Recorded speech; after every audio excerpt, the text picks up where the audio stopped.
रोज़न में गज़ल पेश खिदमत है। शायर है राम रियाज। यादों के दरीचों को ज़रा खोल के देखो, हम लोग वही हैं कि नहीं, बोल के देखो।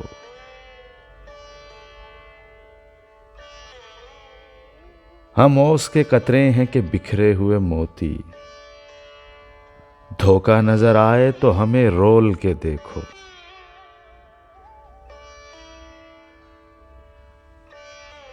कानों में पड़ी देर तलक गूंज रहेगी,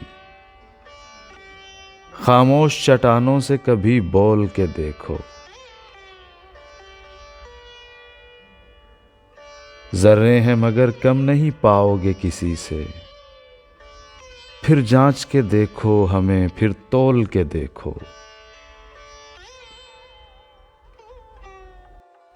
सुकरात से इंसान अभी हैं कि नहीं राम, थोड़ा सा कभी जाम में विष खोल के देखो।